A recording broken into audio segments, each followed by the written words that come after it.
성탄주의를 맞이해서 성탄의 은총이 교회 여러분의 영혼과 가정과 또 생업 위에 오늘 비에 옷이 젖듯이 그렇게 젖어들 수 있기를 주의 이름으로 간절히 소망하고 축복합니다. 성탄절 맞이하는 여러분의 마음이 어떠십니까? 아마 여러 가지일 거예요. 어떤 분들은 하나님께서 부어주신 특별한 축복에 감사하며 기쁨으로 이날을 맞이하는 분들이 있을 것입니다. 또 어떤 분들은 수년째 풀리지 않는 생활의 어려움에 허덕인 까닭에 지친 마음으로 이 날을 맞는 분들도 있을 것입니다. 어떤 분들은 외로움 속에, 또 어떤 분들은 무료함의 감정으로 이 날을 맞이할 것이고, 또 어떤 분들은 매우 분주하게 이 날을 맞이하는 분들도 있을 것입니다. 바쁘게 지내는 어떤 분이 라디오에서 흘러나오는 기쁘다 구주 오셨네 그 찬송을 듣고 따라 부르는데 자기도 모르게 자기 입에서 바쁘다 구주 오셨네 그렇게 노래를 부르더랍니다. 생각해보니까 요즘 같은 불경기에 바빠진 것도 감사할 일입니다. 여러분, 바빠질 수 있기를 주의 이름으로 축원합니다. 자, 오늘 우리가 예수 그리스도의 탄생을 축하하기 위해 이 자리에 모였는데요, 우리의 마음은 이렇게 다 제각각이고 우리의 삶의 형편도 저마다 각각입니다. 하지만 우리의 마음은 또 우리의 형편은 비록 다 다를지라도 예수님의 탄생을 축하하는 예배를 드리는 우리의 기도는 하나가 될 수 있기를 간절히 소망합니다. 이미 고인이 되신 시인 구상 선생께서 어느 해 성탄절에 우리 모두가 드려야 될 성탄의 기도를 이렇게 시로 적은 적이 있습니다. 성탄을 70번도 넘게 맞이하고도 나의 아내는 권능의 천주만을 모시고 있어 저 베들레헴 말구려 오신 그 무한한 당신의 사랑 앞에 양치던 목동질처럼 순수한 환희로 조배할 줄 모르옵네. 성탄을 70번도 넘게 맞이하고도 나의 아내는 허영의 마귀들이 들끓고 있어 지극히 높은 데에서는 천주께 영광, 땅에서는 마음이 좋은 사람들에게 평화, 그날 밤 천사들의 영원한 찬미와 축복에 귀 먹어 지내고 있음네. 성탄을 70번도 넘게 맞이하고도 나의 아내는 안일의 짐승만이 살고 있어 헤로데 폭정 속 세상에 오셔 십자가로 당신을 완성하신 그 고난의 생애엔 외면하고 부활만을 탐내 바라고 있음네. 성탄을 70번도 넘게 맞이하고도 나 자신 거듭나지 않고선 누릴 수 없는 명절이여. 자, 참 가슴에 와닿는 시입니다. 이 시는 성탄을 맞는 우리의 마음의 상태가 어떠하든 우리의 삶의 처지가 어떠하든 상관없이 진정한 믿음을 바라는 사람이라면 누구나 마음에 품어야 될 그런 기도가 아닌가 생각을 해보는 것입니다. 사랑하는 성도 여러분, 여러분들은 올해로 몇 번째 성탄절을 맞이하셨습니까? 또 앞으로 몇 번이나 더 성탄절을 보내실 것 같습니까? 성탄을 몇 번 지냈든 또 앞으로 몇 번을 맞이하게 되든 우리는 모두 구상 선생의 시를 생각하면서 우리 자신에 대해 오늘 깊이 돌아볼 수 있었으면 좋겠습니다. 우리가 오늘 그리고 해마다 이맘때가 되면 성탄을 축하하는 이유가 무엇입니까? 왜 우리가 이 한 달 내내 장식을 하고 선물을 주고받고 카드를 쓰고 노래를 부르면서 이렇게 성탄을 축하하는 이유가 무엇입니까? 그 이유를 찾고 그 의미가 우리 안에 이루어지도록 노력하지 않는다면 성탄절을 아무리 반복한다 해도 아무 의미 없는, 그리고 지나고 나면 탈진과 허무감만이 남는 헛된 몸부림이 되고 말 것입니다. 그래서 초대교회 오리겐이 이런 말을 남겼습니다. 메시아가 마리아를 통해 이 세상에 오셨지만 내 마음에 오시지 않으면 무슨 소용이 있겠는가? 사랑하는 여러분, 예수님께서 금년 성탄절에는 여러분의 마음속에 태어날 수 있게 되기를 주의 이름으로 간절히 축원합니다. 그래서 오늘은 우리가 교회력에 따라서 디도서 2장의 말씀을 읽었습니다. 아마 여러분 디도서는 거의 평소에 읽어보지 않는 성경이겠습니다만 우리가 교회력에 의하면 이 성탄절을 앞두고 이 디도서의 말씀을 읽도록 되어 있어요. 이 디도서 2장의 말씀에 따르면 성탄을 참되게 지키는 것이 어떤 것인지 우리에게 잘 보여주고 있습니다. 성탄을 반복할 때마다 우리에게서 일어나야 할 일이 무엇인가, 그것을 잘 얘기해 주는 것이죠. 적어도 이 세 가지를 붙들어야만이 성탄의 의미가 우리 가운데 이루어질 수 있다는 것입니다. 그것이 무엇인가요? 첫째는 성탄절에 우리는 하나님의 구원의 은혜가 예수 그리스도를 통해 모든 사람들에게 나타났다는 사실을 확인해야 한다는 것입니다. 그래서 오늘 본문 11절에서 뭐라고 얘기합니까? 모든 사람에게 구원을 주시는 하나님의 구원의 은혜가 나타나, 이렇게 선언하고 있는 것입니다. 예수님 탄생하실 때 천사들이 목자들에게 나타나서 하셨던 말씀도 같은 맥락이었어요. 누가복음 2장 10절에 보라 내가 온 백성에게 미칠 큰 기쁨의 좋은 소식을 너희에게 전하노라, 그렇게 얘기했어요. 이처럼 하나님의 구원의 은혜는 모든 사람, 온 백성에게 나타난 줄로 믿으시기를 바랍니다. 그래서 예수님 이 땅에 오신 거예요. 자비의 하나님께서는요, 죄와 어두움과 죽음 가운데 사는 인류를 불쌍히 여기셨어요. 우리 인류의 아픔을 보시고 아파하셨습니다.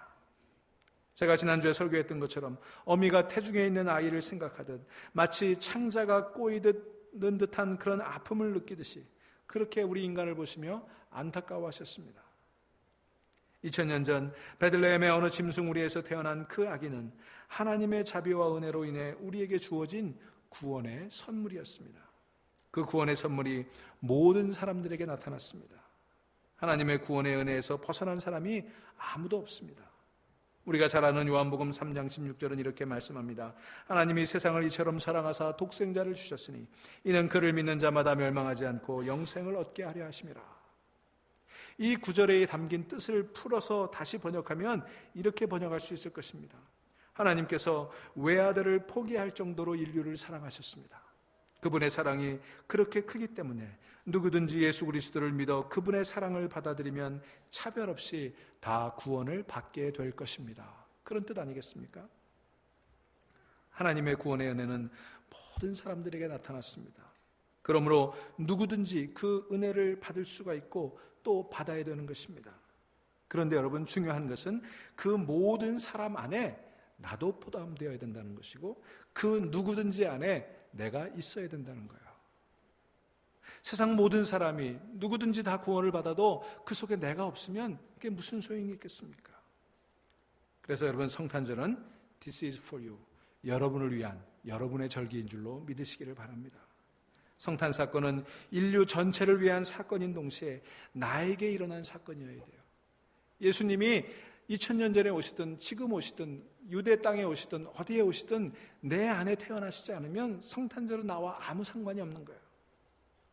세상 모든 사람들에게 일어났는데 나에게는 일어나지 않았다면 아무리 대단한 사건이라도 나에게는 의미가 없는 것입니다.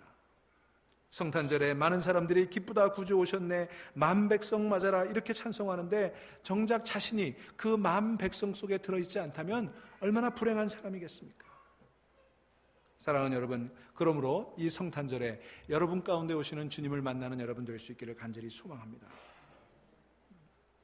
두 번째로, 우리는 성탄절에 하나님의 은혜는 누구도 과거 상태로 그대로 내버려 두지 않는다는 사실을 확인해야 되는 것입니다. 여러분, 누구나 내 모습 이대로 은혜를 받을 수 있지만 그 은혜는 내 모습 이대로 내버려 두지는 않는다는 것입니다. 제가 언젠가 트위터에 이렇게 트윗을 한 적이 있습니다.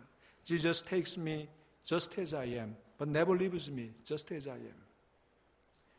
Jesus takes me just where I am, but never leaves me where I am. 무슨 말입니까? 예수님, 나를 있는 모습 그대로 허물 많고 부족하고 못난 모습 그대로 나를 받아주시지만 주님, 나를 받아주신 후에는 그 못난 모습 그대로 내버려 두지 않으신다는 것입니다. 예수님, 내가 어떤 곳에 있든지, 내가 저 낮은 곳에, 저 죄악 가운데 있든지 그곳에 오셔서 나를 안아주시지만 나를 거기 내버려 두지 않으시고 나를 새로운 곳으로, 소망의 곳으로 나를 옮겨주신다는 것입니다. 그러니 나의 못난 모습 이대로 받아주셔서 나를 새롭게 변화시켜주시는 그 주님의 오심을 소망하고 기다리는 여러분 될 수 있기를 주의 이름으로 축원합니다. 하나님의 구원의 은혜는 그 은혜 받은 사람들을 변화시키는 것입니다. 그것이 하나님 은혜의 신비예요. 그래서 오늘 우리 본문은 이렇게 얘기하는 것입니다. 제가 세번역 성경으로 읽어드릴까요? 12절과 14절이에요. 그 은혜는 우리를 교육하여 경건하지 않음과 속된 정욕을 버리고 지금 이 세상에서 신중하고 의롭고 경건하게 살게 합니다. 그리고 14절, 그리스도께서는 우리를 위하여 자기 몸을 내주셨습니다. 그것은 우리를 모든 불법에서 건져내시고 깨끗하게 하셔서 선한 일에 열심을 내는 백성으로 삼으시려는 것입니다. 이게 예수님 이 땅에 오신 의미고 목적이에요. 은혜는 값없이, 조건 없이 주어지는 선물이지만 그 선물을 받은 사람은 더 이상 같은 사람일 수가 없는 것입니다. 은혜가 크면 클수록 그 은혜를 받는 사람들은 더 새롭게 변화되어 갈 수밖에 없습니다. 예수 그리스도를 통해 하나님의 은혜에 눈을 뜬 사람은 그 은혜에 감복해서 새로운 사람으로 변화하는 것입니다. 마치 방탕하며 살던 아들이 어머님의 은혜에 눈을 뜨자 어머니의 마음을 아프게 하던 일들을 청산하고 어머님이 기뻐하실 일들을 하며 살아가듯이, 하나님을 떠나 살던 사람이 그분의 은혜에 눈을 뜨고 나면 그 사람은 하나님이 근심하실 일들을 청산하고 그분이 기뻐하실 일들을 행하게 될 줄로 믿습니다. 그것이 성탄절에 우리가 기억해야 되는 두 번째 의미예요.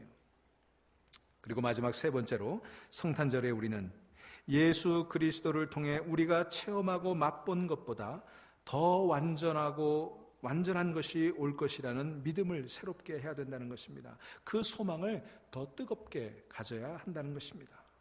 예수 그리스도를 믿고 하나님의 은혜에 눈을 뜨고 나면 우리는 그동안 전부라고 생각했던 그것이 전부가 아니고 일부였던 것을 알게 되는 것입니다. 눈에 보이지 않는 하나님 나라를 보게 되면 그때 비로소 전부를 보게 되는 것입니다. 하나님의 은혜를 체험하고 나면 우리가 보는 수평선이 세상의 끝이 아니고 우리가 보는 지평선이 세상의 끝이 아닌 것을 알게 되는 거예요. 여러분, 그건 우리 시야의 한계이지 세상의 한계는 아니잖아요. 여러분, 우리 눈에 보이는 것이 전부가 아닙니다. 눈에 보이지 않는 세계가 있고 우리가 알지 못하는 놀라운 세계가 있음을 비로소 주님의 은혜를 체험할 때 알게 되는 것입니다. 그렇게 되면 예수 그리스도를 통해 눈에 보이지 않는 하나님의 나라를 보게 되는 것입니다. 예수 그리스도께서 열어 보이신 하나님의 나라를 보고 나면 그 나라가 환히 그리고 완전하게 드러날 그 나라를 또한 믿게 되게 되는 것입니다. 뿐만 아니라 그날을 사모하며 기다리는 거죠. 여러분, 좋은 것이 있음을 알게 되었는데 그것을 기다리지 않겠어요? 그것을 사모하지 않겠어요? 그래서 오늘 본문 13절은 복스러운 소망과 우리의 크신 하나님 구주 예수 그리스도의 영광이 나타나심을 기다리게 하셨다, 그렇게 말씀하고 있는 것입니다. 여러분, 예수 그리스도께서 재림하시고 새하늘과 새 땅이 말 것이라는 종말 신앙은 소위 믿음이 있다는 사람들의 생각에도 참 받아들이기 어려운 교리입니다. 그럴 수밖에 없습니다. 이것은 억지로 믿어지는 것이 아닙니다. 그러나 성령을 통해 부활하신 예수 그리스도를 인격적으로 만나게 되면 종말에 대한 믿음이 살아나게 됩니다. 재림에 대한 믿음이 살아나게 됩니다. 하나님의 은혜에 눈뜨고 그 은혜의 능력으로 새 사람이 되고 매일같이 변화하는 삶을 살아가는 사람은 지금 그가 체험하는 영적인 세계가 완전히 더 분명하게 드러날 그날을 믿고 소망하게 되는 것입니다. 그렇게 되면 예수 그리스도의 재림도 새하늘과 새 땅이 임할 것도 전혀 이상하게 여겨지지 않고 믿어지게 되는 것이죠. 그렇게 되면 자신이 영적으로 체험한 것들을 곰곰이 생각해 보게 되고 그것을 생각하게 될 때 하나님의 나라를 인정할 수밖에 없고, 하나님의 나라가 있다면 그 나라가 온전히 드러나는 미래를 믿고 소망하게 되는 것입니다. 이러한 소망이 오늘 여러분 가운데 있게 되기를 주의 이름으로 간절히 축원합니다. 여러분, 우리는 성탄절을 맞이하면서 많은 일들을 합니다. 사실은 우리가 지내는 많은 할리데이 가운데 이 성탄절만한 게 있습니까? 다른 휴일들이야 그저 하루 이틀 지내고 말지만 성탄절은 12월 한 달 전체가 여기에 다 쏟아 부어지지 않습니까? 그런데 여러분, 성탄절이 오면 우리가 성탄을 축하하고 선물을 주고받고 카드를 주고받고 파티를 열면서 도대체 무슨 생각을 하고 계십니까? 이런 모든 일들의 의미가 무엇입니까? 어제 우리 어느 교우가 초등학교 3학년 아들이 이런 말을 했다고 얘기를 해주더군요. 그 아이가 이렇게 얘기했다는 거예요. 엄마, 예수님은 참 슬플 것 같아. 크리스마스는 예수님 생일인데 정작 예수님은 선물을 받지 못하고 왜 우리들이 선물을 받는 거야? 그래서 그 엄마가 하도 기특해서 그래 도연아, 이번 크리스마스 선물 그럼 받지 마 그랬더니 아니 받을래 그러더래요. 여러분, 참 기특한 생각 아니에요? 성탄절의 주인공은 정작 성탄절에 아무 선물도 못 받고 그저 객들인 우리가 선물 주고받고 야단법석을 떤다는 이 참 아이러니, 이게 우리 크리스마스의 현실입니다. 그런데 제가 그 얘기를 듣고 저녁에 집에 가다가 곰곰이 생각해 봤어요. 그랬더니 사실 이건 이상한 게 아니에요. 그게 크리스마스의 본질이에요. 그게 크리스마스의 신비예요. 이 세상에서는 생일날 그 생일 맞은 주인공이 선물 받고 축하받는 거지만, 그러나 예수님의 생일은 당신이 직접 당신을 우리에게 선물로 주셨다는 거예요. 이게 세상의 축하일과 세상의 생일과는 다른 것입니다. 예수님은 이 땅에 오셔서 당신이 친히 우리의 선물이 되어 주셨습니다. 그래서 크리스마스는 역설적으로 예수님 태어나신 날이지만 우리들에게 선물로 주시는 거예요. 이 선물을 다 받을 수 있는 여러분 되시기를 주의 이름으로 축원합니다. 이것이 바로 성탄의 의미입니다. 그래서 오늘 우리가 읽은 이 디도서의 말씀에 의하면 성탄절의 의미는 앞서 얘기한 세 가지예요. 첫째는 그리스도를 통해 모든 이에게 나타난 하나님의 은혜를 나를 위한 것으로 믿고 받아들이는 것입니다. 두 번째는 하나님의 은혜에 새롭게 눈뜨고 그 은혜의 능력으로 변화를 받는 것입니다. 그리고 마지막으로 그렇게 하나님의 은혜를 체험함으로써 하나님 나라에 눈뜨고 그분이 이끌어 오실 거룩하고 영광스러운 미래에 대한 소망의 불을 지피는 것입니다. 이렇게 성탄의 세 가지의 의미를 붙들고 이 절기를 지킨다면 우리는 성탄을 지키는 해가 늘어갈수록 우리 자신이 변화되고 성장하는 것을 발견하게 될 줄로 믿습니다. 그러므로 여러분, 우리는 이 거룩한 날을 기억하고 기념하면서 먼저 우리들 자신에게 물어야 될 것입니다. 이 세상에 오신 하나님의 아들 예수께서 나에게도 오셨는지, 2000년 전 유대 땅 베들레헴에 나신 그 예수가 내 인생의 베들레헴에도 오셨는지, 그렇게 태어나셨다면 그 예수께서 내 안에서 얼마나 영향력을 행사하고 계십니까? 그분의 세력이 내 안에서 왕성해져서 나의 뜻이 그분 뜻 안에 일치되어 가는 일들이 일어나고 있습니까? 오늘 본문이 말하듯이 신중하고 의롭고 경건하게 살아가는 그런 삶의 변화가 여러분의 삶 가운데 일어나고 있는지 우리는 물어야 되는 것입니다. 하나님의 아들이 내 안에 계시다고 하는 증거가 내 삶 속에 드러나고 있는지 우리는 성탄을 맞을 때마다 물어야 되는 것입니다. 우리 안에 하나님의 아들이 더욱 강해져서 우리의 말 속에 주님의 향기가 풍겨나고 우리의 행동을 통하여 주님의 진리가 드러나고 심지어 우리의 표정 속에서 주님의 모습이 보이는 그런 진정한 변화가 우리 가운데 있는지 우리는 성탄절을 맞을 때마다 물어야 되는 거예요. 언젠가 어느 교회 재직 임직식에 갔더니 그날 권면하시는 목사님이 임직받는 장로님 권사님들에게 이렇게 권면하는 얘기를 들었습니다. 그분이 이렇게 말씀하셨어요. 이제 권사 혹은 장로가 되시면 영적 생활을 더욱 열심히 하셔야 합니다. 그래서 다른 사람들이 저 권사님, 저 장로님을 뵈면 꼭 예수님을 뵙는 것 같아 라고 말할 수 있도록 해야 합니다. 아셨죠? 이렇게 권면을 하셨습니다. 저는 물론 그 목사님이 장로님들과 권사님들에게 하신 권면이었지만 그 권면의 얘기를 들으면서 제 마음이 찔렸어요. 장로님 또는 권사님 되시는 분들이 그렇게 노력해야 된다면 나 목사는 얼마나 더 열심히 그렇게 해야 될까? 만약 그 질문이 저에게 주어진다면 저는 덥석 예 그렇게 하겠습니다. 그렇게 대답할 자신이 없었어요. 그렇게 된다면 얼마나 좋겠습니까마는 제 능력으로는 그런 일들이 일어날 것 같지가 않았기 때문입니다. 제가 그런 척은 할 수 있겠죠. 연극하며 속일 수는 있겠죠. 어쩌면 제가 20여 년 목회하면서 그렇게 살아왔는지도 모르겠어요. 하지만 그 속임수가 얼마나 오래 가겠습니까? 그런 것 말고 제 모습 그대로 말하고 제 모습 그대로 행동하는데 누군가 저를 보면서 꼭 예수님 뵙는 것 같아. 예수님이라면 저렇게 하셨을 거야. 이렇게 말할 수 있겠냐는 거예요. 여러분, 저는 자신이 없었어요. 여러분은 어떠십니까? 그런데 여러분, 오늘 말씀을 보니까 희망이 생겼어요. 왜냐하면 그게 제가 할 수 있는 일이 아니라는 것입니다. 예수 그리스도를 통해서 하나님의 구원의 은혜를 체험하고 나면, 그리고 그 은혜의 능력에 깊이 잠겨 살다 보면 그 은혜가 나를 그렇게 변화시켜 준다는 거예요. 내 의지로, 내 능력으로는 안 되지만 하나님의 은혜로 그렇게 할 수 있다는 것입니다. 저 한병철의 의지와 능력으로는 꿈도 꿀 수 없는 일인데 하나님의 은혜와 능력은 능히 그렇게 만들 수 있다는 것입니다. 만약 그게 사실이라면 용기를 낼 수 있지 않겠습니까? 여러분, 그게 진실이라면 용기를 내야 되는 거 아니겠어요? 예수 그리스도 안에서 풍성하게 부어주시는 하나님의 은혜를 더욱 사모하면 그 은혜가 나를 변화시켜 준다는 것입니다. 여러분, 이 말씀에 은혜 받고 이 말씀에 용기를 얻고 이 말씀을 통해 자신감을 가질 수 있기를 주의 이름으로 축원합니다. 어떤 교인이 가까운 친구 한 사람을 전도하려고 오랫동안 애를 썼는데 전도가 안 되더라는 거예요. 그런데 어느 날 그 친구가 불쑥 이렇게 말을 하더랍니다. 너에게서 예수가 보이면 교회에 갈게. 너에게서 예수가 보이면 교회에 갈게. 여러분, 이게 얼마나 겁나는 얘기입니까? 나약한 인간이 어떻게 삶으로써 예수를 보여준단 말입니까? 여러분, 그럴 자신이 있으세요? 여러분 속에 예수가 보이게 할 자신이 있으세요? 여러분, 누군가 친구나 가족들이 너에게서 예수님 보이시면 내가 교회에 갈게, 그렇게 말한다면 여러분 자신이 있으세요? 그런데 우리는 그렇게 해야 되고 그렇게 할 수 있다는 거예요. 여러분, 렘브란트라는 화가를 잘 아시죠?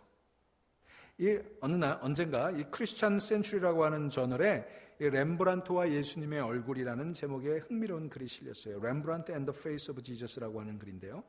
거기 보면 렘브란트가 성화를 많이 그렸어요. 근데 그 렘브란트가 그린 성화 속에 나타난 예수님의 얼굴을 쭉 분석한 글이었어요. 그 렘브란트가 그린 성화 속의 예수님 얼굴이 시대적으로 보면 변해가더라는 것입니다. 뚜렷한 변화가 보인다는 거예요. 초기 작품에 렘브란트가 그린 예수님 얼굴은 주로 위를 향하고 있었대요. 그 얼굴이 하늘을 보고 있었답니다. 그리고 그 얼굴은 뭔가 사람 얼굴로는 생겼지만 사람과는 다른, 이 세상 사람이 아닌 것 같은 그런 느낌을 주는 그런 모습이었다는 거예요. 그게 대부분의 성화들이 나타내는 예수님의 모습이에요. 여러분들이 익숙한 성화들도 다 그렇게 그려져 있습니다. 그래서 렘브란트도 초기에는 그런 전통적인 화풍 그대로 예수님을 그리되 이 세상 사람 같지 않은 그런 분위기의 예수님의 모습을 그렸다는 것입니다. 그런데 언제부턴가 이 중기 작품으로 넘어오면 렘브란트의 예수님 상에 인간적인 면모가 더 부각되기 시작했답니다. 저 세상 사람 같은, 이 세상 사람 같지 않던 그런 분위기들이, 그런 느낌들이 사라지기 시작했습니다. 하늘로 향하던 고개는 아래를 향하고 있고 눈은 연민의 정을 담고 내려다보는 그런 모습이었습니다. 어딘가 다른 세계에 속한 사람이 아니라 우리 주변에서 언제든지 만날 수 있는 그런 모습이었습니다. 엠마오상의 두 제자라고 하는 제목의 그림에 나오는 예수의 상이 대표적인 모습이었어요. 그래서 렘브란트는 이 중기에 예수님의 얼굴을 그릴 때 그 암스테르담, 그가 살고 있던 암스테르담의 유대인들 동네를 찾아다녔답니다. 그는 유대인 주거 지역을 돌아다니면서 예수님 모델을 찾았다는 것입니다. 그 전까지는 화가들은요, 예수님을 그릴 때 모델을 놓고 그리지 않았다는 거예요. 왜냐하면 세상 사람들의 얼굴을 모델로 거룩한 예수님을 그릴 수 없다, 이런 믿음 때문에 그랬다는 거예요. 이게 불경스럽게 여겨졌던 거예요. 그래서 모델 없이 그냥 상상 속의 예수님을 그렸는데 이 중기 렘브란트는 언제부턴가 그런 것들을 떨쳐버리고 주변에서 만날 수 있는, 예수님 유대인이었으니까 유대인들 마을에 보여지는 그들을 모델로 삼아 예수님을 그리기 시작했다는 거예요. 그것은 매우 파격적인 것이었습니다. 이 보수적인 네덜란드의 종교적인 분위기에서, 더구나 유대인들에 대한 증오심이 아주 강했던 그런 분위기에서 실제 유대인을 모델로 예수상을 그린다고 하는 것은 매우 파격이었고 아주 획기적인 일이었습니다. 그렇게 렘브란트는 전통과 격식을 파괴하면서까지 인간으로서의 예수님의 모습을 그리려고 노력을 했습니다. 그런데 흥미로운 사실은 그 시기를 지나서 후기 렘브란트의 그림에 보면 그가 그린 예수님의 얼굴에 렘브란트의 자화상이 나타나기 시작했다는 거예요. 물론 렘브란트는 자기를 모델로 예수님을 그리진 않았습니다. 렘브란트의 그림 가운데 사도 바울을 그릴 때 자기의 모습으로 그린 건 있다고 그래요. 하지만 예수님을 자기로 모델로 그리지는 않았다는 것입니다. 예수님을 그리면서 자신을 모델로 삼을 수는 없었을 것입니다.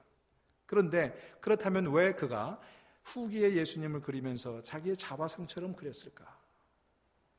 특별히 렘브란트는 그렇게 말년에 그린 그 예수님의 그림들을 자신의 침실에 걸어두었다고 합니다. 자, 여기서 몇 가지 의문이 제기되는 거예요. 그는 왜 예수님 상을 그리면서 자기의 이미지를 거기에 덧칠했을까? 또 왜 유독 그 그림들은 자기의 침실에 걸어두었을까? 오늘 말씀에 비추어 생각해보면 그 이유를 짐작할 수 있습니다. 그것은 자기 자신이 메시아가 되고 싶다는 소망도 아니었고 메시아가 되어야겠다는 야망도 아니었고 자신이 메시아가 아닐까 하는 정신 찬란도 아니었습니다.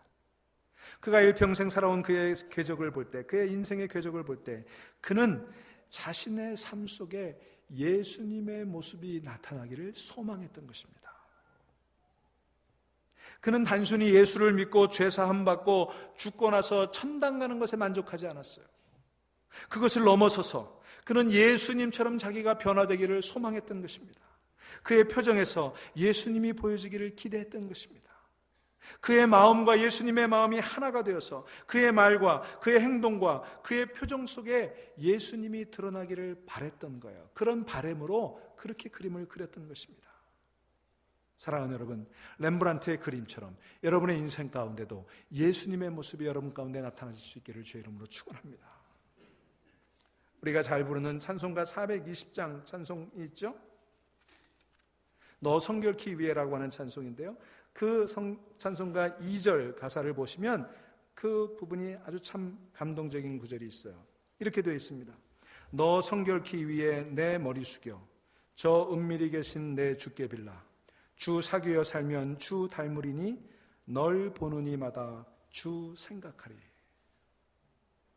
여러분 여기 보세요. 주 사귀어 살면 주 닮으리니 널 보는 이마다 주 생각하리. 얼마나 감동적인 가사인지 모르겠어요. 우리가 주님과 함께 살면 우리 주님을 닮아간다는 거예요. 내 모습 속에 주님이 나타난다는 거예요. 그래서 나를 보는 사람들마다 주님을 생각하게 된다는 거예요. 앞서 소개해드렸던 구상선생의 70번째 성탄을 지내면서 스스로 반성해서 드렸던 기도가 바로 이런 것 아니겠습니까? 렘브란트가 말년에 예수님 상을 그리면서 자신의 이미지를 덧칠했던 이유가 이 같은 거룩한 소망 때문이 아니었겠습니까? 너에게 예수가 보이면 교회에 나갈게. 이 말은 어떤 한 사람의 말이 아니라 사실은 믿지 않는 세상 모든 사람들이 믿는 우리 모두에게 가지고 있는 기대예요. 너에게 예수가 보이면 교회에 나갈게. 이 세상이 교회를 통해 보고 싶은 게 무엇입니까? 화려한 성전이 아니에요. 아름다운 건물이 아니에요. 이 교회에서 예수님의 모습을 보고 싶은 거예요. 그것을 소망하고 그것이 우리에게 이루어지기를 기도하고 노력하는 것, 그것이 오늘 우리가 성탄절을 맞으면서 우리가 마음속에 새게 될 일인 것입니다. 이 성탄절에는 포인세티아가 아니라 여기 있는 이 애드벤트 리스가 아니라 우리 속에 그리스도의 모습이 보여져야 되는 거예요.